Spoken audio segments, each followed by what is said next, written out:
So good morning everyone. I welcome you all to Saurabh Pandey UPSC channel में आप सभी का जो है स्वागत है। और आज थोड़ा सा हम लोग जो सेशन डिस्कस कर रहे हैं, मैंने थोड़ा सा प्रेजेंटेशन बेटर हो सके इसलिए थोड़ा सा इनोवेशन किया है आप लोग के लिए।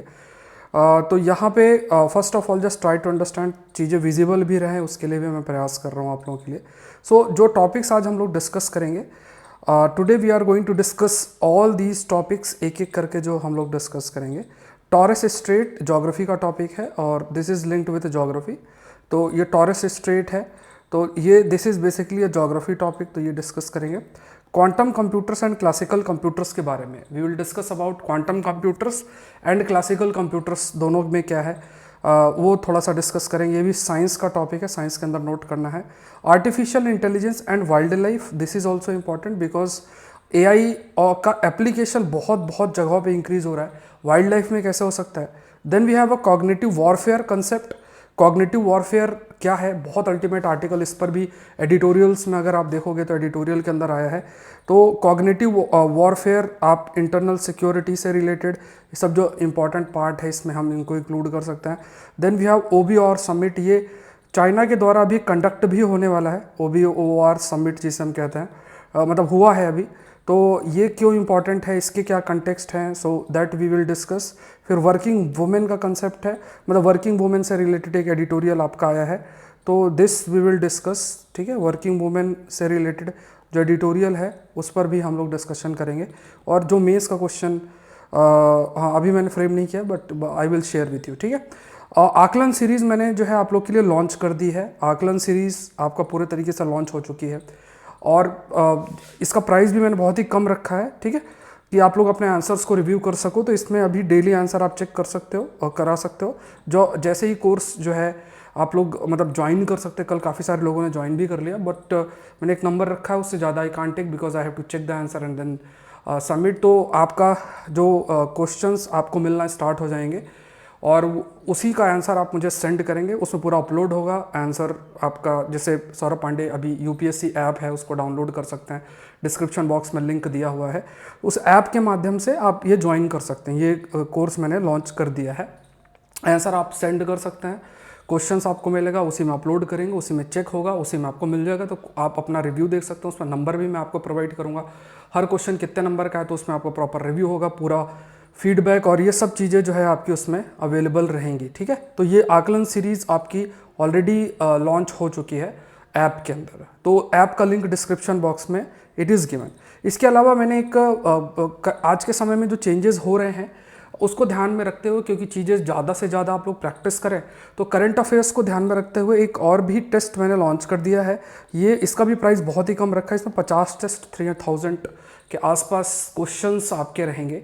एम सिर्फ यही है कि आप लोग ज़्यादा से ज़्यादा इसको प्रैक्टिस करो और ये एडवांस टॉपिक्स पर बेस्ड होंगे। इनको क्वेश्चंस के माध्यम से ही कंटेंट आपको करना। और 2 महीने पहले जो लोग इस कोर्स का हिस्सा रहेंगे तो एक बुकलेट भी मैं निकालूंगा, मतलब एक बुक फॉर्म में होगा, वो बुक के माध्यम से आप सब सारा कंटेंट रिवाइज कर लेंगे। तो ये सब चीज़ें प्रयास आप लोग के लिए किया जा रहा है।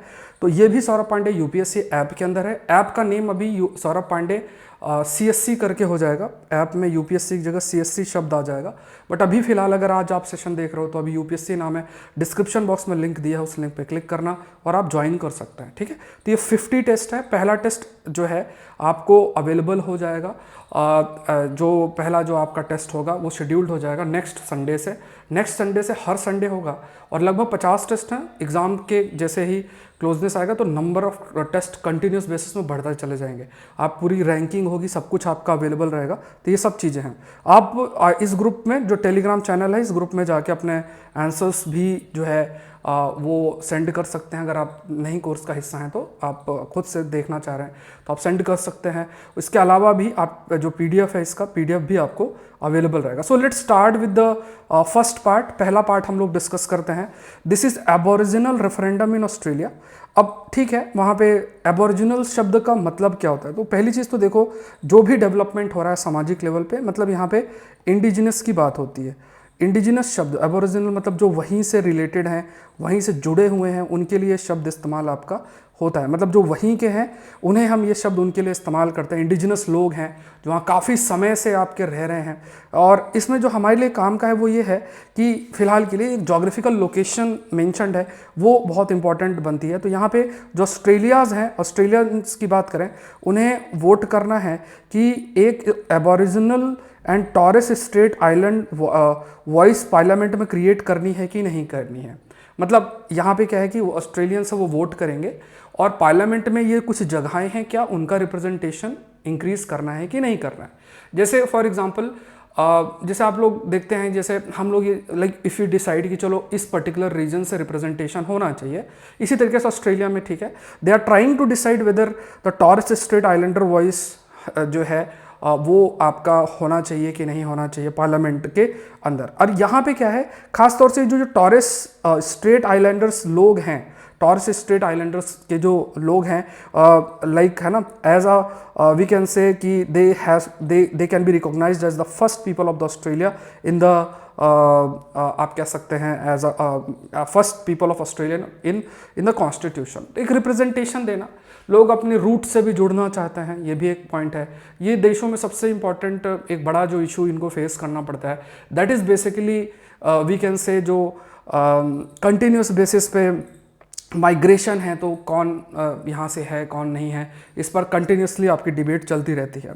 अब वोटिंग जो है वो कंपलसरी है ऑस्ट्रेलिया में। हर एक जो ऑस्ट्रेलियन सिटीजन 18 साल के है उसे आपका हिस्सा लेना पड़ता है। मतलब ऐसा नहीं कि वो जिस दिन वोटिंग है तो छुट्टी मना रहे हैं, बट इट इज़ कंपलसरी।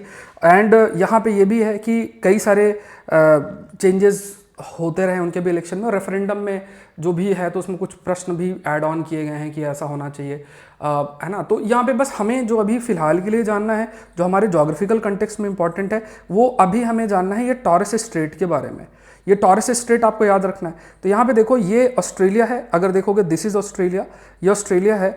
और ऑस्ट्रेलिया की अगर बात किया जाए तो ये टॉरेस स्ट्रेट लोकेटेड है, ये पपुआ न्यू गिनिया लोकेटेड है।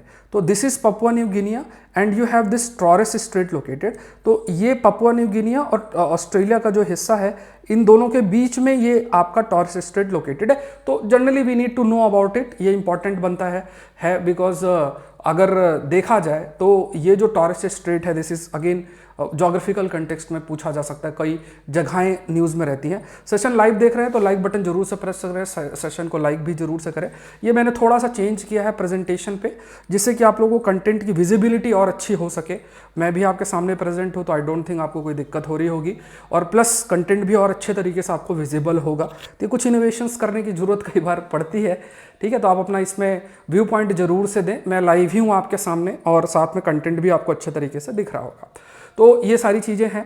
तो पहली चीज़ आपको ये ज्योग्राफी के अंदर नोट कर लेनी है, this is linked with geography, ठीक है। ज्योग्राफी के अंदर हम इसको जोड़ सकते हैं एंड ये आपका टॉरेस स्ट्रेट कहाँ पे है ये देखना है। अब जैसे अगर आप इस मैप में भी देखोगे, अगर if you can see here, अगर आप देखो तो यहाँ पे भी if you can see here, this is the Torres straight island. अब ये आपका ऑस्ट्रेलिया का केप यॉर्क शब्द याद रखना, यहाँ पे केप यॉर्क है। एंड यहाँ पे new Guinea, Papua new Guinea का टॉप वेस्टर्न गुडू मालूली गल करके जो है वो लोकेटेड है, दिस इज़ इम्पॉर्टेंट।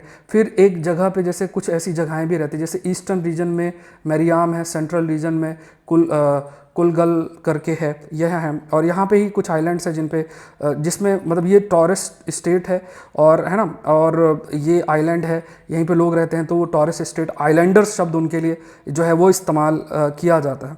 तो ये थोड़े से लोकेशंस आपको ज़रूर से जोग्राफिकल कंटेक्स्ट में ध्यान में रखना है, ठीक है। This is important. Let's move to the next part.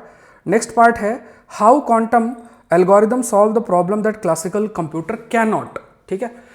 बहुत इंटरेस्टिंग चीज़ है, बहुत इंटरेस्टिंग इसमें एक आर्गुमेंट दिया गया है क्लासिकल कंप्यूटर्स के कंटेक्स्ट में और क्वांटम कंप्यूटर। देखो अगर आप देखोगे कमिंग कुछ मंथ्स में, मतलब लास्ट कुछ मंथ्स में हमने इस पर बहुत चर्चा कर रखी है। अगर आप देखो तो इस पर हमने बहुत चर्चा कर रखी है। When you talk about the quantum algorithm या quantum computing and classical computers या क्वांटम टेक्नोलॉजी, पिछले साल भी कई टर्म्स न्यूज़ में थे, क्वांटम एंटेंगलमेंट जैसी चीज़ें न्यूज़ में थी। लेकिन अब अगर आप स्थिति देखोगे तो चीज़ें फर्दर क्वांटम टेक्नोलॉजी पे फोकस बहुत अधिक बढ़ रहा है। और इस साल भी देखोगे डायरेक्ट इनडायरेक्ट तरीके से जो नोबेल प्राइजेस मिले हैं उसमें भी क्वांटम टेक्नोलॉजी पे बहुत बहुत फोकस किया गया है।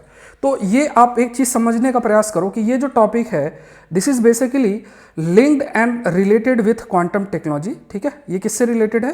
This is linked and related with quantum technology. Quantum technology से आपका लिंक्ड और रिलेटेड है, पहली चीज़ तो ध्यान में रखना है।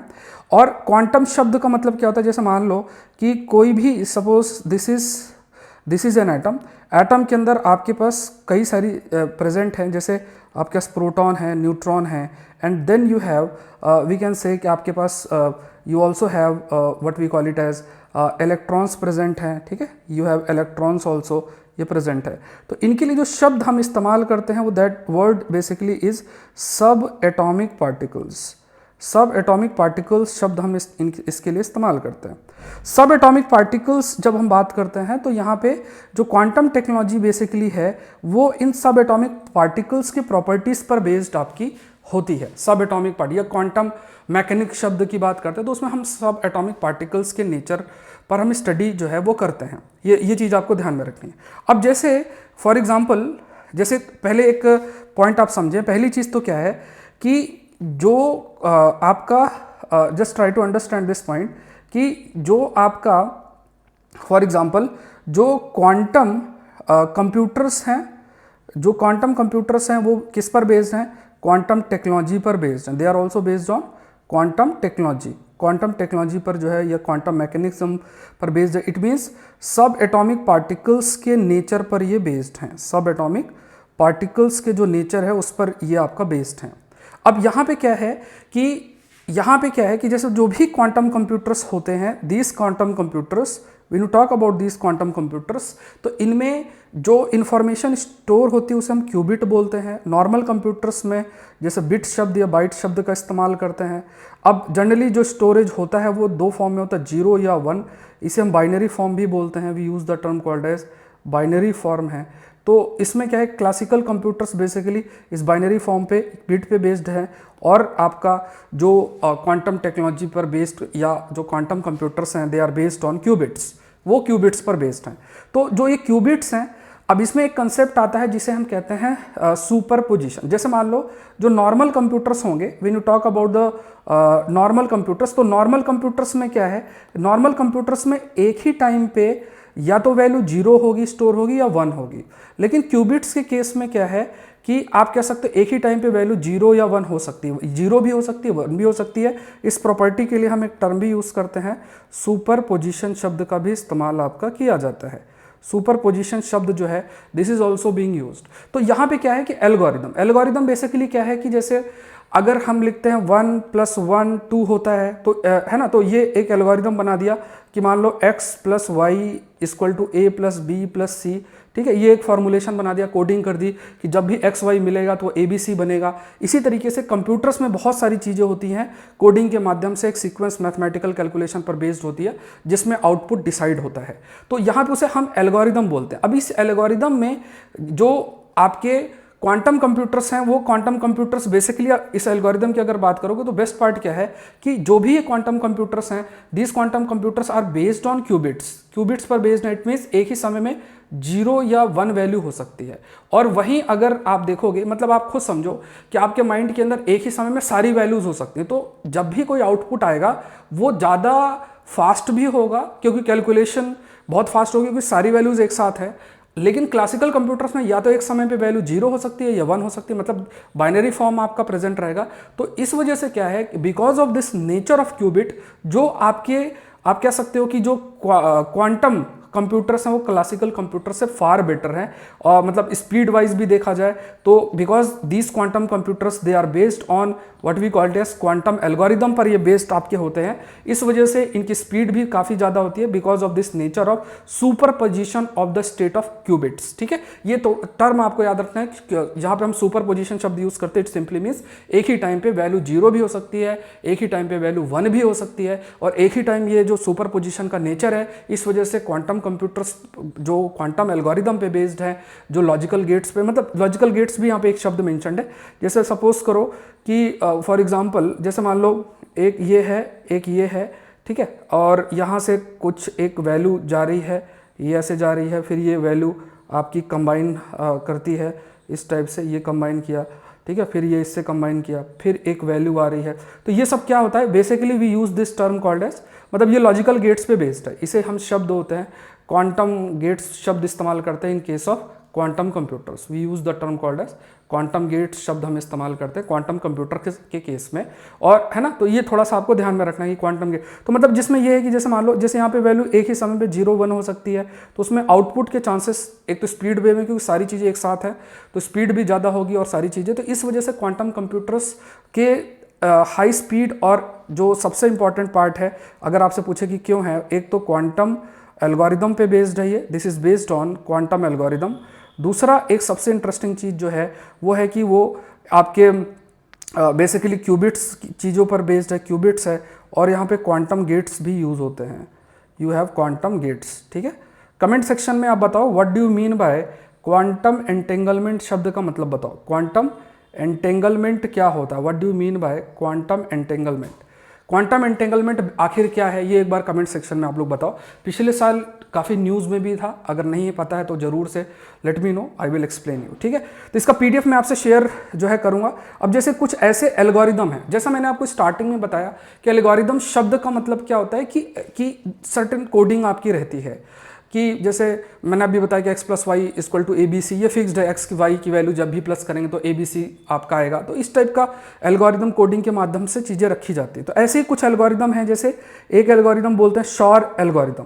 तो आपको याद रखना है कि शॉर एल्गोरिदम या एक आपका टर्म है दैट इज़ एक आपका जो है लो ग्रोवर करके, ये भी इनके द्वारा भी एल्गोरिदम डेवलप किए गए हैं। तो आपको बस याद रखना है कि ये जो एल्गोरिदम्स हैं ये क्या हैं एल्गोरिदम्स, तो इनके बारे में भी यू नीड टू नो, मतलब सिंपल सा कि ये किससे रिलेटेड हैं, न्यूज़ में थे रिसेंटली, किस पर्पज़ के लिए यूज़ होते हैं, तो you need to know about it. और आप सिंपली कह सकते हैं कि basically these algorithm, when you talk about these algorithm, these algorithms are linked with the quantum computers, they are part of quantum algorithm, and ये सारी कुछ algorithms आपके जो है वो डेवलप किए गए हैं। तो ये साइंस एंड टेक्नोलॉजी का इंपॉर्टेंट टॉपिक है, आई होप आप लोग को थोड़ा सा इसमें क्लैरिटी जो है वो मिली होगी। ठीक है, again I am स्टेटिंग this point, आप सेशन को जरूर से लाइक करें, सेशन और चैनल को आप लोग जरूर से सब्सक्राइब करें, और मेरे द्वारा जो भी प्रयास है, आकलन सीरीज मैंने आप लोग के लिए लॉन्च कर दी है, आंसर राइटिंग, उसका प्राइस भी मैंने बहुत ही कम रखा है 899, ठीक है, उसमें कोई ऑफर और ये सब नहीं रहेगा। और ये आपका आप लोग एटलीस्ट ये 3-4 महीने हैं, उसमें आप लोग अपने आंसर सेंड करें और आपका इवैल्यूएशन हो, बहुत इंपॉर्टेंट है। तो आपको कुछ नहीं, ऐप में जाना है, ऐप का लिंक नीचे दिया हुआ है, उस पर क्लिक कर लो, क्लिक करके आप ज्वाइन कर सकते हो। प्रीलिम्स का भी टेस्ट सीरीज मैंने लॉन्च कर दी है, जो कि एडवांस करंट अफेयर्स पे बेस्ड होगा, उस पर प्लीज़ फोकस करना। ये 2 एरियाज ऐसे हैं जिस पे बहुत ज़्यादा आपको फोकस करने की ज़रूरत है। तो उसमें भी क्या होगा कि आपको पता है शेड्यूल पूरा है कि जैसे पहला टेस्ट मैं नेक्स्ट संडे को कर दूंगा, फर्स्ट टेस्ट आपका आएगा, उस टेस्ट में आप लोग जो है अपना अटेम्प्ट करो, अपना रिवीजन करो, जो भी मैं पढ़ाता हूँ उसी पर बेस्ड क्वेश्चंस होंगे, और उन क्वेश्चंस को आप रेगुलर बेसिस में करो। फिर 2 months before I will share book, एक बुक मैं आपसे शेयर करूँगा, उससे फटाफट आप रिवाइज कर लोगे।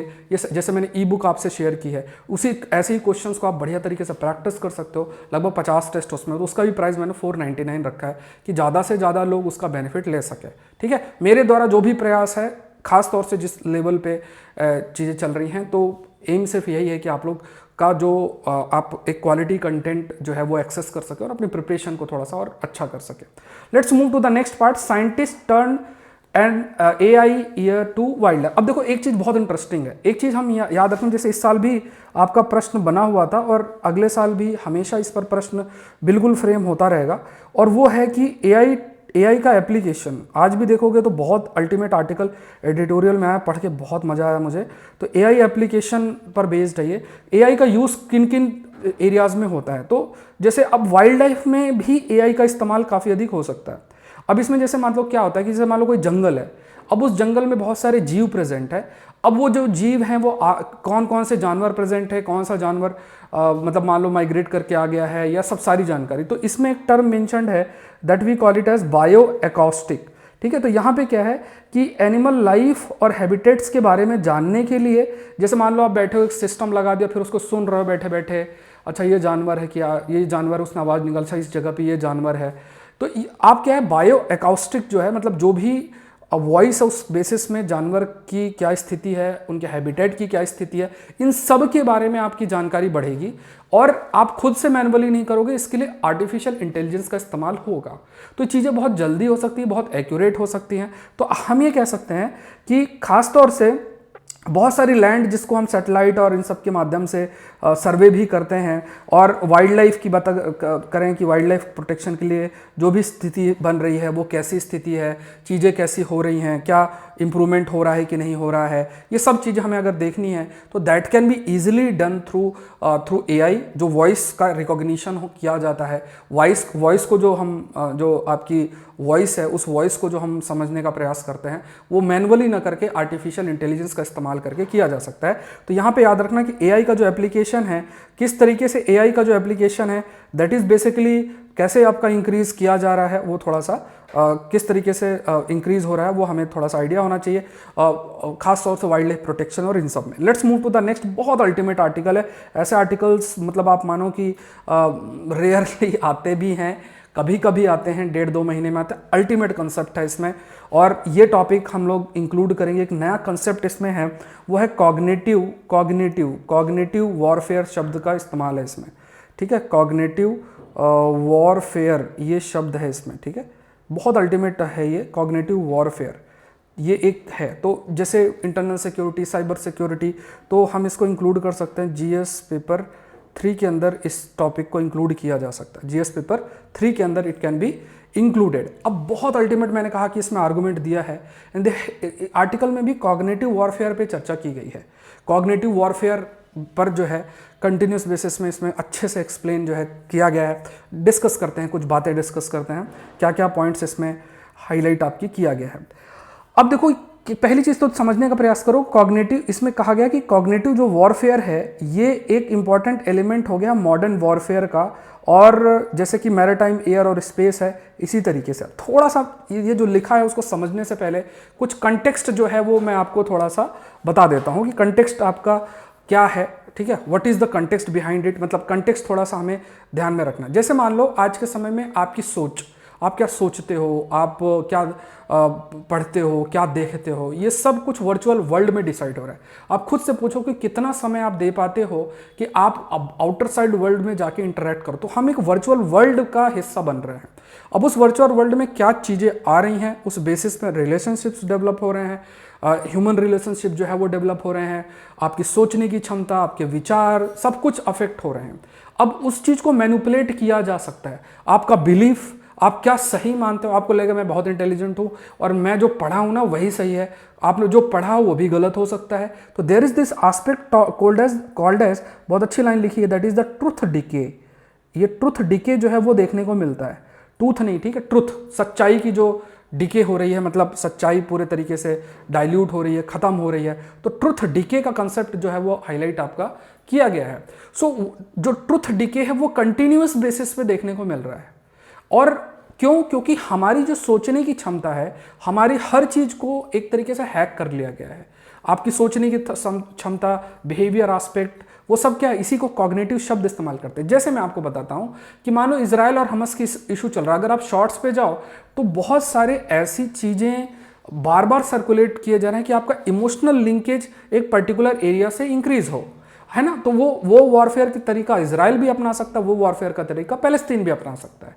तो यहाँ पे क्या है कि ये जो समाज है, देश है, बेस्ड ऑन आइडेंटिटी बहुत तेजी से पोलराइज्ड हो रहे हैं और उनका माइंड बहुत तेजी से मैनिपुलेट हो रहा है क्योंकि क्या आप पढ़ते हो, क्या सोचते हो, that can easily be manipulated through certain things that is provided, जो कि इस वर्चुअल वर्ल्ड या डिजिटल इकोसिस्टम का हिस्सा है।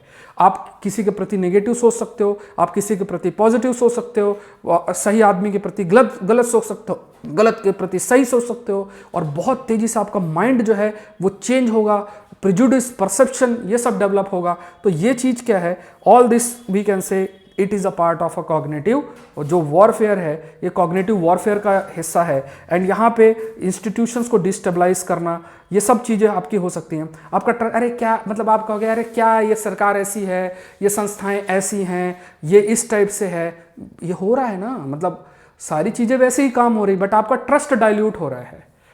क्यों? क्योंकि आपकी सोच में ऐसे कंटेंट्स को डाला जाएगा, आपकी सोच में ऐसी चीज़ों को डाला जाएगा कि आपका माइंड पूरे तरीके से पोलराइज्ड होगा और आप नेगेटिव स्टार्ट सोचना शुरू कर दोगे संस्थाओं के प्रति, और भी कई सारी चीज़ें उनके प्रति आप नेगेटिव सोचना शुरू कर दोगे, चाहे वो गवर्नमेंट हो, चाहे या कोई भी स्टेक होल्डर हो, ठीक है। इसको आप इस कंटेक्स्ट में मत लेना कि कोई पॉलिटिकल पार्टी कंटेक्स्ट, मतलब ये जनरल आर्गूमेंट है।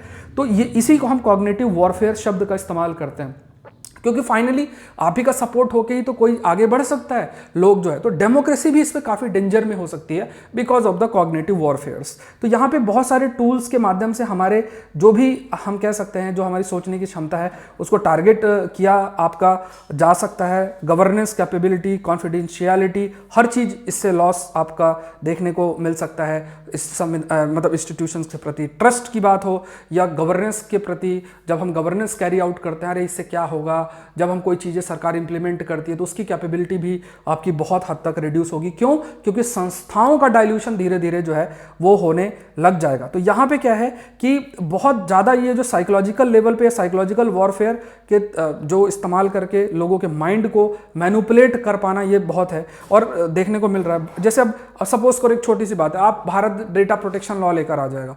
अब आप सोचोगे डेटा प्रोटेक्शन लॉ आ गया, अब जो है कंपनीज को लगे यार हमको तो बड़ा नुकसान हो जाएगा, चलो इसको डिले करते हैं। तो आपके माइंड को ऐसे ऐसे कंटेंट दिया जाएगा, आपको लगे लॉ बेकार है, कुछ सही नहीं है इसमें, आपका माइंड सोचना शुरू, आप सोचोगे यार मेरे पास तो बड़े अच्छे आर्गूमेंट्स हो गए, बोलने के लिए 5 आर्गूमेंट्स मिल गए, आपको लगे मेरा ओपिनियन है। ओपिनियन आपका थोड़ी ना है, वो तो आपने कहीं से पढ़ लिया है, और पढ़ा जिसने लिखा उसको एक प्रकार से वो स्पॉन्सर कर दिया जाएगा कि आप नेगेटिव परसेप्शन इसके प्रति बनाओ जिससे कि ये चीजें इंप्लीमेंट ना हो। एक एग्जांपल है, ठीक है, मान लो वुमेन रिजर्वेशन बिल, अब हमें उसको अप्रिशिएट करना चाहिए, आप नेगेटिव सोचना शुरू कर दोगे, अरे सही नहीं है और इस टाइप से। तो ये सब चीजें क्या है, इससे क्या है, संस्थाओं के प्रति, सरकार के प्रति, इससे गवर्नेंस भी अफेक्ट होगा, देश के प्रति नेगेटिव सोचना शुरू कर दोगे। सर्टेन कम्युनिटी वो बहुत ज़्यादा हमेशा डरी रहेंगी, उनके अंदर परसेप्शन प्रिजुडिस, उसके अंदर किसी लीडर के प्रति या किसी इंस्टीट्यूशन, किसी देश के प्रति बहुत नेगेटिव आना स्टार्ट हो जाएगा। ये सब चीज़ें जो है देखने को मिल रहा है, आपको मिल सकता है। तो यहाँ पे क्या है कि धीरे धीरे अब इसी की एक लड़ाई भी जो कंटिन्यूस बेसिस में चल रही है कि बिलियंस ऑफ डॉलर्स जो है आप कह सकते हैं ना, large and small spend billions of dollar to migrate clouds and more sensitive information उन तक पहुंचे। तो हर तरीके की देखो इसलिए इन्फॉर्मेशन, अब ये सब चीज़ें लोग कैसे, अब आपसे पूछने तो कोई आएगा नहीं यार तुमको क्या पसंद है, तो ये डेटा के माध्यम से हर चीज़ डिसाइड और डिटरमाइन करते हैं। तो यहाँ पे बहुत बहुत इंपॉर्टेंट है कि ये जो डिजिटल अनसर्टेनिटी है, वो रेडिकल अनसर्टेनिटी जो है वो तेजी से लेगी। लाइन बहुत इंपॉर्टेंट है, जो डिजिटल इकोसिस्टम में जिस प्रकार की अनसर्टेनिटी, या आप कह सकते हैं कि एक यूनिफॉर्मिटी प्रेजेंट नहीं है, और उसमें बहुत तेजी से है ना, क्योंकि देखो, क्योंकि जब हम सर्टेनिटी की बात करते हैं तो उसका क्या मतलब हुआ, एक्स है तो वाई है, ए है तो बी है। तो ये किस पर बेस्ड है, सरकार है तो गवर्नेंस है। तो आपका माइंड ना सरकार पे ट्रस्ट कर पा रहा है ना गवर्नेंस पे ट्रस्ट कर पा रहा है। तो ये क्यों हो रहा है, ये बहुत तेजी से बदलाव आपका हो रहा है। और ये डिजिटल अनसर्टेनिटी, ना आपके पास लॉ की कमी, फिर उसके बाद बहुत सारे ऐसे स्टेक होल्डर्स एक्टिव हो जाते हैं जो आपके को कॉग्निटिव वॉरफेयर के तहत आपके माइंड को मैनिपुलेट कर सकते हैं, साइकोलॉजिकल टेक्निक के तहत कर सकते हैं। तो इससे बहुत सारे रेडिकल चेंजेस भी जो है रहते हैं। तो यहाँ पे गवर्नमेंट और गवर्नमेंट एजेंसीज सिग्निफिकेंट रिसोर्सेज भी कर रहे हैं कि कैसे हम जो मिस इन्फॉर्मेशन, डिसइन्फॉर्मेशन, इन सबको थोड़ा सा टैकल करें। बहुत आसान नहीं है उनके लिए भी, आप लोग भी सर्विस में जाओगे तो आपके लिए भी इतना नहीं है, ठीक है। तो इसमें क्या है कि इसमें बहुत सारे लेवल पे, अब जैसे मान लो एक इन्फॉर्मेशन किसी ने, अब आसानी समझो, बहुत ध्यान समझना, जैसे एक इन्फॉर्मेशन है कि XYZ ABC ऐसा आपने टाइप कर दिया, एक है तो इस पोस्ट को शेयर कर दिया किसी ने, तो चलो वो मिस इन्फॉर्मेशन, डिसइन्फॉर्मेशन हो गया। लेकिन AI क्या करेगा, वो सोचेगा कि अच्छा किस मिस इन्फॉर्मेशन, डिसइन्फॉर्मेशन में ये बिलीव करता है, इसकी सोच किस मिस इन्फॉर्मेशन, डिसइन्फॉर्मेशन में जो है वो अलाइन करती है, ठीक है। माइंड आपका ऐसे सोचेगा, मतलब AI ऐसे सोचेगा, तो वो उस डिसइन्फॉर्मेशन, मिस इन्फॉर्मेशन को सर्कुलेट करेगा जिस पर आप बिलीव कर जाओगे, ठीक है। जैसे टीवीओ में आता था पहले कि ये नाग है और नाग मणि के ऊपर बैठा हुआ है, ये पेड़ है, इस पेड़ में ये नाचते हैं भूत, इस टाइप से। अब माइंड मानता है ये सब, ऑल्दो अब थोड़ा सा चीज़ें इंप्रूवमेंट है, बट मीडिया चैनल पे तो ऐसे ही चलता था ना पहले, कि है ना, क्यों दिखाते थे ऐसा, कर देखने वाले तभी तो दिखाते हैं, है ना। तो ये पर्सन है, ये पर्सन जो है उल्टा लटक के सीधा डांस करते हैं, कुछ भी, मतलब अब आप सोचोगे हाँ बहुत बढ़िया बात है ये, इस टाइप का बिलीव करना शुरू कर दोगे। क्यों करोगे ऐसा बिलीव? इसका रीजन क्या है? Because of your thought process. तो जैसी आपकी सोच है उसको एआई समझेगा और वैसा ही मिस इन्फॉर्मेशन डिसइन्फॉर्मेशन देगा। अब इसको कैसे करोगे? क्योंकि आपका बिलीफ उस पर बेस्ड है ना, आपका बिलीफ बेस्ड है। तो सरकार अगर चाहेगी भी या कोई संस्था चाहेगी भी कि यार ये ऐसा ना इसको सर्कुलेट करें, बट आपका बिलीफ ऐसा बेस्ड है कि आप ही उस मिस इन्फॉर्मेशन डिसइन्फॉर्मेशन को लेके जम के सर्कुलेट करोगे। यही बड़ा चैलेंज है सरकारों के लिए, यही कॉग्निटिव वॉरफेयर है, बहुत बड़ा एक वॉरफेयर की स्थिति जो है। और इसी के लिए एक शब्द इस्तेमाल किया गया, दैट इज ट्रुथ डीके का कंसेप्ट भी आपका हाईलाइट किया गया। अब एक कंसेप्ट है इमरजेंस ऑफ एजीआई। एजीआई यहाँ पे एजीआई शब्द अगर आप देखोगे तो that is artificial general intelligence शब्द इसके लिए इस्तेमाल जो है किया जाता है। अब यहाँ पे क्या है कि जो एजीआई का एक बहुत बड़ा, हाँ ये लिखा हुआ आर्टिफिशियल जनरल इंटेलिजेंस शब्द जो है इस्तेमाल इसमें किया जाता है। अब इसमें मतलब क्या होता है कि जो मतलब AGI basically it is superior to the human intelligence. हम कैसे सोचते हैं, हमारी सोच कैसी है, एजीआई बेसिकली ह्यूमन इंटेलिजेंस के बराबर और उससे ज़्यादा एआई को डेवलप करता है। जो फॉर्म एआई का ह्यूमन इंटेलिजेंस उससे ज़्यादा जो सर्टेन टूल्स के माध्यम से डेवलप होता है उसी को हम आर्टिफिशियल जनरल इंटेलिजेंस भी कहते हैं। तो ये हर जगह पे एंटर कर चुका है, हमारे जजमेंट पे, इंट्यूशन पे, क्रिएटिविटी पे, हर जगह पे। जो हम क्रिएटिविटी के माध्यम से करना चाहते हैं, करना भी चाहते हैं, तो वो भी हम बेसिकली नहीं कर पाते, वो भी धीरे धीरे खत्म हो रहा है। अभी मान लो मुझे एक थंबनेल बनाना है तो उसमें मेरा माइंड वर्क करेगा, अच्छा ऐसे करते हैं, ऐसे करते हैं, ऐसे करते हैं। एआई क्या करेगा, खुद से बना देगा।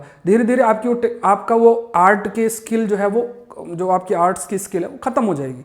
तो ये क्या होगा कि आपकी सोचने की क्षमता, क्रिएटिविटी, इनोवेशन करने की क्षमता, हर चीज़ आप डिपेंडेंट हो जाओगे एआई पर, आर्टिफिशियल इंटेलिजेंस पे। फिर हम एक मशीन रहेंगे बैठे हैं, ये करेगा वो करेगा, ठीक है, इस टाइप से। तो ये चीज़ बहुत बड़ा चैलेंज है, बहुत इंपॉर्टेंट चैलेंज है। एंड ख़ास तौर से हमारी सोचने की क्षमता, साइकोलॉजिकल लेवल पे बहुत बहुत बड़ा चैलेंज आपका देखने को ये मिलेगा।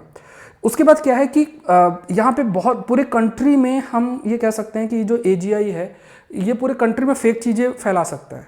आप खुद सोचो ना, हर चीज़ के बारे में इतना फेक चीज़ें हो जाएगा। इसी से तो आप देखो, इंडिया में ही देख लो, मणिपुर का इशू, फार्मर जो लॉ था उसकी बात करो, बहुत सारी जैसे सिटीजनशिप अमेंडमेंट एक्ट है उसकी बात करो, तो वहाँ पे ये सब क्लासिकल एग्जाम्पल्स हैं कि कैसे ट्रुथ डिके हुआ, कैसे गवर्नमेंट पे ट्रस्ट रिड्यूस हुआ।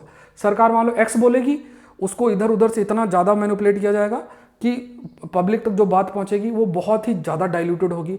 उनकी सोच को इतना और अधिक, कोई सोचेगा कि गवर्नमेंट हमारे साथ ये कर डालेगी। अब उस बिलीफ को इतना स्ट्रांग कर दिया जाएगा कि उनका ट्रस्ट बेसिकली सरकार पे चला जाएगा। ठीक है, यहाँ पे माइंड को समझना, यहाँ पे आप एक पॉइंट को लेकर मत किसी को अपना ओपिनियन बना लेना, क्योंकि फिर आप भी उसी कॉग्निटिव वॉरफेयर का ही हिस्सा बन जाओगे। तो आप इस चीज़ को समझने का प्रयास करो कि पॉलिटिकल पार्टी कोई भी पावर में हो, लेकिन यहाँ पे समझो कि ट्रस्ट सरकार, गवर्नमेंट और लोगों के बीच में गवर्नमेंट और लोगों के बीच में खत्म हो जाएगा। अब इससे कोई भी लॉ आता है, कुछ भी आता है, तो उसमें बड़ा मुश्किल आपका होगा। और ये फेक चीज़ें बहुत तेज़ी से स्प्रेड भी हो रही हैं, बहुत तेज़ी से हो रहे हैं। इसके बहुत ही, अगर इसमें मान लो ये बहुत अच्छा टर्म ये यूज्ड है कि ट्रस्ट डिके होगा, ट्रुथ डिके होगा, ट्रस्ट का पिरामिड ब्रेक होगा। हर चीज़ तो ट्रस्ट ही है। आप किसी को इलेक्ट करते हो, आपको लगता है चलो जो ये इलेक्ट हुआ है सही है, ठीक है, अच्छा एक प्रोसेस है, उसके माध्यम से इलेक्ट हुआ है। उसके बाद आप जैसे आप आईएएस की एग्जाम की तैयारी कर रहे हो, अरे बहुत बढ़िया तरीका है, यूपीएससी पे ट्रस्ट है और बढ़िया तरीके से सेलेक्ट हो गया, आप उस पर ट्रस्ट करोगे, ऑफिसर बन गया, आप उसको अवॉइड करोगे। बट आपके माइंड में ये भर दिया जाए कि यार इसमें ये सही नहीं हो रहा है, ये गलत है, ट्रस्ट का डीके होता चलेगा, ट्रस्ट का पिरामिड ब्रेक होता जाएगा, विश्वास का हर चीज़ खत्म हो जाएगा। तो आप किसी भी भरोसा करोगे, न किसी इंस्टीट्यूशन पे बिलीव करोगे, ना सरकार पे करोगे, फिर दिक्कत बहुत ज़्यादा है, बहुत सारी है। और इसी का फ़ायदा दूसरे लोग, दूसरी पॉलिटिकल पार्टी उठाते भी हैं। जैसे मान लो किसी ने कुछ किया एक्स, बोले ये नहीं सही है, यहाँ से ये खराब है, इलेक्शन कमीशन ने इलेक्शन कंडक्ट किया, हमारा इलेक्शन कमीशन, अरे इसमें ये नहीं है, ये गड़बड़ है, ये देखो इसमें ऐसा हो रहा है, आप बिलीव करोगे, अरे ऐसा हो सकता है, उससे रिलेटेड न्यूज़ को स्प्रेड कर दिया जाएगा। या गवर्नमेंट भी, मतलब दूसरी पॉलिटिकल पार्टी भी सेम चीज़ कर सकती है। यही बड़ा चैलेंज है डेमोक्रेसी के लिए। इसको बहुत सीरियसली सोचना। इसमें ऐसा नहीं कि आपके खुद के माइंडसेट किसी को लेकर होगा तो आप उस चीज़ पर बिलीफ पर ज़्यादा जाओ, बट पॉइंट इस चीज़ को समझना कि कैसे एजीआई, आर्टिफिशियल जनरल इंटेलिजेंस, हमें एक चैलेंज जो है दे सकता है। तो यहाँ पे क्या है कि हाईली ऑटोनोमस सिस्टम ये ह्यूमन को हर जगह पे रिप्लेस कर देगा। आप खुद देखो, इंसान हर जगह से रिप्लेस हो जाएगा, हर सेक्टर से रिप्लेस हो जाएगा, एजुकेशन, सोशल वेलफेयर, हर लेवल पे हो सकता है। हर डिसीजन मेकिंग की अगर हम बात करें, जो कि यहाँ आप कह सकते हैं कि ऐसे डिसीजन मेकिंग जहाँ पे जो कि प्रिडिक्टेबल नहीं है, कंट्रोलेबल नहीं है, वो हर डिसीजन जो है आपका एआई के माध्यम से लिया जा सकता है। इवन हर डिसीजन जो ह्यूमन लेता है वो भी एजीआई के माध्यम से जो है वो लिया जा सकता है। और ख़ास तौर से जो डेटा है, ये डेटा ही सबसे बड़ा सोर्स है। आप इस चीज़ को समझो कि ये जो डेटा है ना, ये डेटा ही सबसे बड़ा सोर्स है एआई डेवलप करने का। जैसे मैंने आपको आर्टिफिशियल इंटेलिजेंस, मशीन लर्निंग और डीप लर्निंग, ये 3 कंसेप्ट अभी 1-2 दिन पहले बताए थे। तो इनका सबसे बड़ा सोर्स क्या है? सोर्स तो क्या है? डेटा ही तो है। और डेटा हम दे रहे हैं उनको, हर चीज़ अपना शेयर करना, हर चीज़ सारा है। डेटा प्रोटेक्शन से ही एजीआई को कंट्रोल किया जा सकता है। और हम, ठीक है, तो ये सब है। तो यहाँ पे अब सिंपल सी बात है, डिजिटल इकोसिस्टम की बात करें तो आपके पास डिजिटल हैव्स हैं, आपके पास डिजिटल हैव नॉट्स हैं, ठीक है। कई प्रकार की डिस्पैरिटीज़ है ना, बिकॉज ऑफ दैट सामाजिक डिस्पैरिटी भी जो है वो देखने को मिलेगा। एंड ये भी कहा गया कि जो भी इस पूरे सिस्टम को कंट्रोल करेगा, जो भी इस पूरे सिस्टम को कंट्रोल करेगा, जैसे इंडस्ट्रियल रिवोल्यूशन आया था 18th सेंचुरी में, तो यूरोपियन कंट्रीज में बहुत अच्छे थे, तो उन्होंने पूरा कॉलोनियल अपना कॉलोनीज क्रिएट कर ली थी। अब ऐसे ही जो ये एजीआई और एआई सिस्टम आ रहा है, और इससे ये पूरा जो वर्चुअल वर्ल्ड, ये डिजिटल सिस्टम कंट्रोल कर लेंगे और डेटा को एक्सट्रैक्ट करेंगे, आपके माइंड को मैनिपुलेट करेंगे। पूरी इकोनॉमिक सिस्टम जो ई कॉमर्स पे बेस्ड है उसको वो अपने लिए इस्तेमाल करेंगे। मतलब उनको फिजिकली प्रेजेंट होने की ज़रूरत नहीं है, बिना फिजिकली प्रेजेंट हुए भी वो काफ़ी कुछ कर सकते हैं। तो ये एक नए तरीके का कॉलोनियलिज्म जो है वो देखने को मिलेगा। और जो इसमें सबसे आगे होगा वो और अधिक पावरफुल होगा, वो देश और अधिक पावरफुल होगा, वो सरकारें या पॉलिटिकल पार्टीज वो और अधिक पावरफुल होंगे, जो ना हमारे डेमोक्रेसी के लिए सही है, ना हमारी सोवेरेनिटी के लिए सही है, ना टेरिटोरियल इंटीग्रिटी के लिए जो है सही है। तो यहाँ एक शब्द इस्तेमाल करना, इसी पर आज आपके लिए मेंस का क्वेश्चन भी बनाऊंगा, डिजिटल कॉलोनाइजेशन। कॉलोनाइजेशन भी डिजिटल कॉलोनाइजेशन, डिजिटल टेक्नोलॉजी के माध्यम से कॉलोनाइज कर लेना किसी देश को, वो एक स्थिति बन सकती है। By use of AGI based power centres develop आपके हो सकते हैं। एंड यहाँ पे काफ़ी अधिक आप कह सकते हैं कि इम्पैक्ट देखने को मिल सकता है। और सबसे बड़ा जो एक्सप्लॉइटेशन है वो डेटा एक्सप्लॉइटेशन है। कोई ऐप डाल दिया, बोले इसको बटन दबाओ, इससे आपको 10 रुपये मिलेंगे। अरे 10 रुपये तो मिलेंगे, क्या जाता है, सारा ऐप डाउनलोड कर लिया, सारी इन्फॉर्मेशन अपनी शेयर कर दी, 10 लोग को और शेयर कर दिया, बोला 10 को और शेयर करोगे 100 रुपये मिलेंगे। आपने 10 को शेयर कर दिया, माना नहीं तो उसके फ़ोन पे उस ऐप को डाउनलोड करा के सारा कर दिया, सबके डेटा जा रहे हैं, सारे पर्सनल चीज़ें आप शेयर कर रहे हो। इससे एआई और स्ट्रांग हो रहा है, वो सीख रहा है कि ह्यूमन बिहेवियर, ह्यूमन इंटेलिजेंस किस तरीके से है। एजीआई बनाने में बहुत स्ट्रांग वो होगा, और इससे हम चाहे कितने अपने आप को होशियार समझ लें, पूरे माइंड को मैनिपुलेट करके साइकोलॉजिकल टेक्निक के माध्यम से, कॉग्निटिव वॉरफेयर के माध्यम से we can use this term called as digital colonisation जो हो सकता है। और उसमें सबसे बड़ी जो दिक्कत होगी that is the data exploitation. और इसलिए हमें डेटा को कहीं ना कहीं जो है, डेटा जो है उस डेटा को प्रोटेक्ट करना पड़ेगा। ये बहुत इंपॉर्टेंट है। जैसे इजराइल की बात किया जाए, अब इजराइल का सबसे इंपॉर्टेंट पार्ट है, इजराइल की इंटेलिजेंस क्यों फेल हुई है एआई का। हम देखो, उसको पता है कि हमस को पता था कि इजराइल की पूरी भले वो उसका दिमाग ना हो, किसी का सपोर्ट हो, लेकिन जो भी है उनको पता है कि यार पूरी की पूरी टेक्निक ही इनकी बेस्ड है, एआई पर बेस्ड है। और एआई काम कैसे करता है, डेटा को, तो उन्होंने रॉन्ग डेटा दिया जिससे एआई आउटपुट गलत दे। आप समझो इस बात को, तो इंटेलिजेंस फेलियर हो गया। उन्होंने ऐसे डेटा, मतलब जो भी सेंसर्स और ये सब लगा रखे हैं, वो ऐसा गलत डेटा एक्सट्रैक्ट करें जिससे आउटपुट ही अलग हो जाए। अगर वो ह्यूमन इंटेलिजेंस होता वो अलग चीज़ है, लेकिन एआई बेस्ड इंटेलिजेंस का फेलियर इसके पीछे एक बड़ा फैक्टर है। नेक्स्ट देखते हैं BRI 810 one belt one road initiative पे कुछ पॉइंट्स हैं। तो यहाँ पे ये IR का टॉपिक है, थर्ड बेल्ट एंड रोड, जो one belt one road initiative है, इसका अभी मीटिंग हुई है 17-18 तारीख को मीटिंग आपकी हुई है। एंड यहाँ पे क्या है कि चाइना इसके माध्यम से, देखो one belt one road initiative जो है, जिसे हम OBOR भी कहते हैं, one belt one road initiative, इसके माध्यम से डिजिटल और जो फिजिकल कनेक्टिविटी है, डिजिटल और फिजिकल कनेक्टिविटी वो इस्टेब्लिश करना चाहता है चाइना, और मार्केट तक रीच करना चाहता है, दूसरे देशों के मार्केट तक रीच का जो है वो करना चाहता है। अब उसमें बहुत सारी चीज़ें हैं, हमने डिस्कस भी कर रखी, जैसे डेट ट्रैप स्ट्रेटजी है।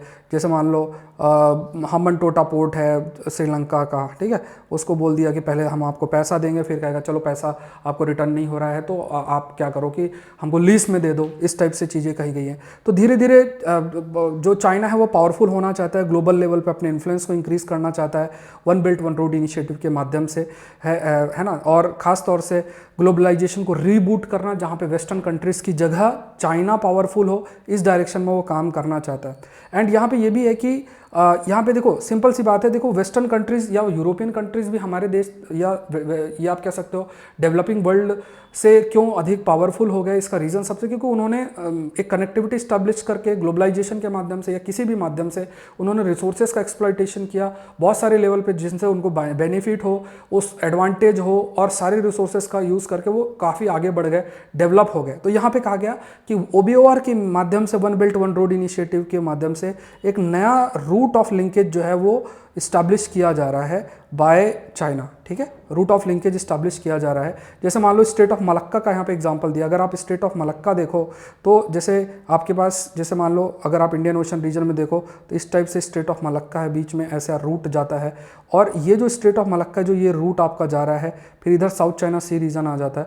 तो यहाँ पे देखोगे तो यहाँ पे आपका अंडमान निकोबार रीजन है, you have Andaman and Nicobar region. तो ये जो इलाके हैं यहाँ पे इंडिया का बहुत अच्छा प्रेजेंस है। तो ये इसे एक टर्म यूज़ होता है मलक्का डिलेमा ऑफ चाइना। उसे पता है कि अगर कोई स्थिति बनती है तो इंडिया जब चाहे इस रास्ते को ब्लॉक कर सकता है, और ब्लॉक कर देगा तो वहाँ पे उसके लिए सर्वाइव करना बहुत मुश्किल होगा, मतलब क्योंकि वो है ना, तो वहाँ पे वो अल्टरनेटिव डेवलप करना चाहता है अपने ट्रेड से रिलेटेड। तो यहाँ पे जैसे मान लो एक नया रूट बना दिया उसने, चाइना पाकिस्तान इकोनॉमिक कॉरिडोर, नया रूट उसने जो है मतलब बनाना वो स्टार्ट कर रहा, साउथ चाइना सी में अपनी एनर्जी नीड्स को पूरा कर सकता है, इस टाइप से स्थिति में। तो नए लिंकेज वो है इस्टेब्लिश करना चाह रहा है इसके पीछे। तो एक मलक्का डिलेमा भी एक बड़ा फैक्टर बनता है जिसके तहत वो नए कनेक्टिविटी इस्टेब्लिश कर रहा है under one belt one road initiative, ठीक है। इसके अलावा देखोगे कि जैसे मान लो आपको इंफ्रास्ट्रक्चर डेवलप करना है, उसके लिए आपको चाहिए फंड, और फंड के लिए कुछ संस्थाएं चाहिए। जैसे वर्ल्ड बैंक और ये सब तो ज़्यादा नहीं दे पाएंगे, जो वेस्टर्न कंट्रीज़ को लगेगा कि उनके लिए बेनिफिशियल नहीं, उसमें पैसा नहीं देंगे। तो यहाँ पे क्या है कि वो नए इंस्टीट्यूशंस क्रिएट करना, एशियन इन्वेस्टमेंट बैंक्स क्रिएट करना, इसके माध्यम से ख़ास तौर से इंफ्रास्ट्रक्चर जो डेवलपमेंट है उस पर फंडिंग की जा सके। और ये भी है कि चाइना अपने one belt one road initiative को के माध्यम से जो कनेक्टिविटी है वो इस्टेब्लिश कर सकता है। कमेंट सेक्शन में मुझे बताओ कि one belt one road initiative basically क्यों चाइना के लिए इम्पॉर्टेंट है। प्रोटेक्शनिस्ट टेंडेंसी जो रही है वेस्टर्न कंट्रीज़ के, उस कंटेक्स्ट में थोड़ा सा बताना, ठीक है। फिर चाइनीज़ गवर्नमेंट अभी जो इसका एक आपका वाइट पेपर आया है उसमें भी अगर आप देखोगे कि लगभग 200 BRI कॉरपोरेशन पैक्ट है, 150 नेशन तक वो रीच आपका हो गया, मतलब लगभग 675 मिलियंस लोग विदाउट इलेक्ट्रिसिटी हैं, 2.3 बिलियन पोर्टेबल वाटर, मतलब अच्छा पानी नहीं है शुद्ध, 450 मिलियन जो है वो सिग्नल्स मतलब इंटरनेट की प्रॉपर कनेक्टिविटी नहीं है। तो बहुत ह्यूज अपॉर्चुनिटी इंफ्रास्ट्रक्चर को गैप करने के लिए इंस्टीट्यूशंस की ज़रूरत है। तो ज़रूरी नहीं कि सिर्फ सब कुछ वर्ल्ड बैंक के माध्यम से ही कर सकते हैं, दूसरे जो इंस्टीट्यूशंस हैं, मान लो AIIB, they can also play an important role, जिसके माध्यम से जो भी इंफ्रास्ट्रक्चर गैप है उसको दूर किया जा सकता है। क्योंकि जहाँ इंफ्रास्ट्रक्चर नहीं रहेगा वहाँ आपका लोग पीछे रह जाएंगे, जहाँ डिजिटल इनइक्वालिटी होगी वहाँ सोशल इनइक्वालिटी भी हो सकती है। तो इसमें लगभग बहुत पैसे की जरूरत है, लगभग 1.5 ट्रिलियन एनुअली पैसे की भी ज़रूरत है। 4.5% जो GDP approximately 4.5% of low and middle income country, मतलब इतना लगभग इतना ट्रिलियन एनुअली इन्वेस्ट आपका किया जाएगा। उसके अलावा देखा जाए तो चाइना के प्लान के अकॉर्डिंग जैसे पोर्ट्स, रेलवे नेटवर्क और ये सब भी डेवलप करना। इसके अलावा ये भी देखा जाए कि ऑल्दो BRI मतलब कई इश्यूज़ हाईलाइट किए गए हैं, जैसे फॉर एग्जांपल जो भी इंफ्रास्ट्रक्चर प्रोजेक्ट है इससे एनवायरनमेंट भी अफेक्ट हो रहा है, लोग डिस्प्लेस भी हो रहे हैं, कई लेवल पे डिस्प्यूट्स भी हो रहे हैं, जैसे पैसे लेबर की बात करें, लेबर राइट्स भी डाइल्यूट हो रहे हैं, ये सब चीज़ें भी देखने को मिल रहे हैं। एंड ये भी कहा गया कि जैसे जो भी प्रोजेक्ट बन रहे हैं उसमें जो लोकल हैं, लोकल की जगह चाइनीज़ लेबर्स आ रहे हैं, तो लोकल लेबर्स के जो राइट्स है वो आपके अफेक्ट हो रहे हैं। ऑल्दो वो इसलिए करते हैं कि उनके पैसे भी बच जाएं और किसी प्रकार का प्रोटेस्ट ना हो है ना। चाइना ने अपने one belt one road initiative के लिए कहा कि सबके लिए बेनिफिशियल है। अभी जैसे हाल में कमेंट सेक्शन बताओ कौन सा साउथ एशिया का देश है जिसने एग्री किया है कि वो one belt one road initiative का हिस्सा बनेगा, उसका नाम B से स्टार्ट होता है, कमेंट सेक्शन बताओ, ठीक है। तो ये सब चीज़ें हैं। अब यहाँ पे देखो चाइना के one belt one road initiative को काउंटर करने के लिए बिल्ड बेटर वर्ल्ड इनिशिएटिव भी लेकर आया गया है। अब इसमें क्या है कि खास तौर से ग्लोबल इंफ्रास्ट्रक्चर और इन्वेस्टमेंट में पार्टनरशिप करना। अब इसमें थोड़ा सा मैं आपको बताता हूँ, जैसे बहुत सारे प्रोजेक्ट प्रोजेक्ट है। जैसे हम्बन टोटा पोर्ट है, अब हम्बन टोटा पोर्ट में जो हम्बन टोटा पोर्ट था उसमें क्या था कि पैसा दिया, पैसा देने के बाद जिसे हम कहते हैं डेट ट्रैप, कि उधारी दी, उधारी देने के बाद आपका कह दिया कि जो है आप मतलब क्योंकि इतना रिटर्न आपका मिल नहीं रहा था तो बोला ठीक है कोई बात नहीं, आप जो है आप पैसा जो दिया है तो वापस मत करो, हमको लीज में दे दो, तो 99 ईयर्स में लीज में ले लिया। तो ये डेट ट्रैप है। तो कहाँ पे पैसा लेना है, कहाँ पैसा नहीं लेना है, या कई प्रकार पे जो इंफ्रास्ट्रक्चर लेवल पे एक पार्टनरशिप हो कि कोई और फंड भी कर सके, तो चाइना के जो भी अप्रोच है उसके अल्टरनेटिव के रूप में ये built back better world initiative है, जिसमें ग्लोबल इंफ्रास्ट्रक्चर और इन्वेस्टमेंट के लिए मतलब जो भी इंफ्रास्ट्रक्चर है, इन्वेस्टमेंट है, जो पैसे का इन्वेस्टमेंट है उसके लिए आप कह सकते हैं चैनलाइज करना पैसों को। कई सारे जो भी डिफरेंट प्रोजेक्ट हैं, चाहे एनर्जी में परिवर्तन, नॉन रिन्यूएबल से रिन्यूएबल, चाहे हेल्थ से रिलेटेड, डिजिटल टेक्नोलॉजी से रिलेटेड, बहुत सारे ऐसे एरियाज़ हैं जहाँ पे ये फोकस किया जा सकता है, इंफ्रास्ट्रक्चर और इन्वेस्टमेंट इन एरियाज में किया जा सकता है as an alternative to China's one belt one initiative. तो यहाँ पे इवन जो चाइना का है ये सीपेक है, वो भी इसको भी अपोज किया गया क्योंकि ये आपका पाकिस्तान ऑक्युपाइड कश्मीर से फोकस मूव किया है, और ये जो रीज़न है डिस्प्यूटेड है और इंडिया से पूछा भी नहीं गया, तो इंडिया इसको सपोर्ट भी नहीं आपका जो है कर सकता है। फिर यहाँ पे अभी G20 की समिट हुई थी, India middle east Europe corridor ये आपका डेवलप किया गया है। अब ये भी एक अल्टरनेटिव होगा चाइना के one belt one road initiative के। अब ये सारी जो हमस इजराइल वाला चल रहा है ना, वो इसी के लिए चल रहा है। जितना इंस्टेबिलिटी उस रीजन में होगा उतना फिर आप कह सकते हो कि एंटी वेस्ट सेंटिमेंट डेवलप होगा, उसमें फिर चाइना रशिया कूद जाएंगे, बोले कोई बात नहीं हम आपका इंफ्रास्ट्रक्चर बनाएंगे, कनेक्टिविटी डेवलप करेंगे, ठीक है। तो ये सब स्थिति जो है बहुत अधिक देखने को मिल सकती है। सो यहाँ पे trade connectivity, electricity, digital infrastructure, ये कई प्रकार के ऐसे जो प्रोजेक्ट्स हैं इन पर भी फोकस किया गया है। इवन इस जो IMEC के अंदर भी है और one belt one road initiative में भी इन इंफ्रास्ट्रक्चर प्रोजेक्ट्स को आपका लेकर आ जा रहा है, ठीक है। ये आंसर है एक सेंड मुझे किया गया है, ज्योति के द्वारा है, तो ये आंसर इन्होंने लिखा है, ठीक है। इसका प्रॉपर बहुत बढ़िया तरीके से रिप्रेजेंट किया है। तो ये प्रॉपर जो चेक करके जो है वो जैसे ही आप लोग कोर्स ज्वाइन करोगे, ये आंसर राइटिंग का कोर्स आकलन सीरीज मैंने डाल दिया है Saurabh Pandey UPSC app download करके, और आप लोग इसका जैसे प्राइस मैंने मात्र 899 ही रखा है, तो आपका डेली आंसर चेक होगा, वीक में एक मॉक टेस्ट दूंगा, वो आप लोग मुझे शेयर कर सकते हैं।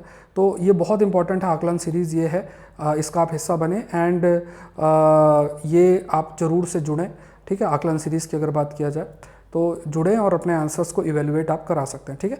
तो इवेल्युएशन आपके प्रॉपर तरीके से हो गई, एटलीस्ट कुछ समय तक आपको फोकस करना चाहिए। तो ये सारा है, ऐप का लिंक डिस्क्रिप्शन बॉक्स में। नेक्स्ट देखते हैं, ये एडिटोरियल का टॉपिक। अगर सेशन लाइव देख रहे हैं लाइक प्रेस बटन जरूर से करें, सेशन को जरूर से लाइक जरूर से करें और चैनल को जरूर से सब्सक्राइब करें। Let's move to the next topic. ये वर्किंग वुमेन के कंटेक्स्ट में है। वुमेन से रिलेटेड जो भी टॉपिक्स है बहुत इंपॉर्टेंट होते हैं, खासतौर से GS पेपर 1 के लिए, ठीक है। ये कंटेंट आपको कहीं पढ़ने को नहीं मिलेगा, ये जो न्यूज़पेपर में चीज़ें आती रहती है ना, उसी से आपको अपनी अंडरस्टैंडिंग को बढ़ाना है।